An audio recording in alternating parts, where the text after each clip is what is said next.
আমরা হচ্ছে সিলেট বিভাগের মানিক পীর মাজারে আছি।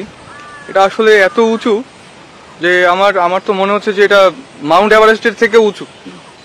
এখানে দুটো কবর দেখলাম, দুটো কবরে একটিতে হাত একটিতে পা, দুটো পায়ে দেখা যাচ্ছে। যাচ্ছি না ওদিকে, কারণ পাশে আমার একটু ভয় লাগে। ও আছে, ওকে একটু বললে আপনারা দেখতে পারেন। আমিও দেখলাম না। এটা হচ্ছে একটু আগে বৃষ্টি হলো, প্রচন্ড বৃষ্টি হলো। তো বৃষ্টির হচ্ছে যে পানিটা যাচ্ছিল এখান থেকে, তো দেখলাম যেটা ফাঁকা হয়ে গেছে, কবরটা মাঝখান থেকে ফাঁকা হয়ে গেছে। এখানে আসলে অনেক কবর, সামনে একটু কবর খোঁড়ানো হচ্ছে, কোনো এক মানুষ হয়তো ইন্তেকাল করছে। সামনে কয়েকজন আছে যারা কবর খোদক, ওদের হচ্ছে ওরা এখানে কবর করতেছে। আমরা চান আমরা দেখাতে পারি, কিন্তু এই জায়গাটা সিক্রেট, তো আমার মনে হচ্ছে এটা দেখানো আপনাদের উচিত হবে না। আমরা এখন অবস্থান করছি সিলেট শহরে। আদ্যপান্ত আমাদের ঘোরা হচ্ছে।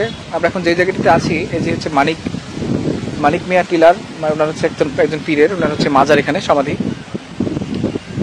আমার পেছন সাইডটি ওনার মাজার।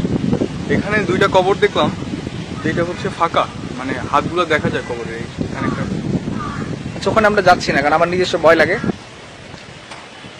এগুলো আমি একটু পাহাড়ের টিলার উপরে আছি, এখানে অনেক উঁচু, এখান থেকে পুরো বিল্ডিং দেখা যায়।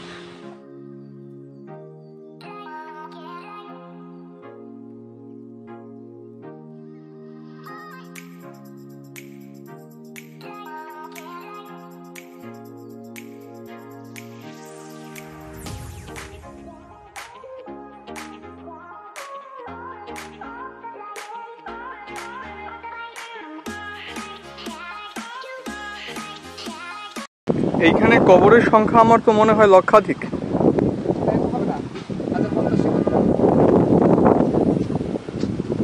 সামনে একটা কবর খোঁড়া হচ্ছে ওখানে। যদিও রনি ভাই বলতেছিল যে ওখানে যাওয়ার কথা, আমি বললাম যে না থাক, ওখানে যাওয়া লাগবে না। আপনারা আমাদের সাথে আছেন, এই জন্য আপনাদের প্রতি আমরা অনেক কৃতজ্ঞ। নতুন চ্যানেলটি আপনাদের দেখাবো আমরা, যে শহরগুলো আপনাদের সচরাচর চোখে পড়ে না বা যাওয়া হয় না। আমরা এখানে বিশেষ কিছু তথ্য আমরা নিজেও নিতে পারি নাই, কারণ প্রচুর বৃষ্টিতে রাস্তাঘাট প্রচণ্ড অবস্থা খারাপ। তো সেই অবস্থাতে আমরা আপনাদের যতটুকু পারছি আমরা দেখানোর চেষ্টা করছি।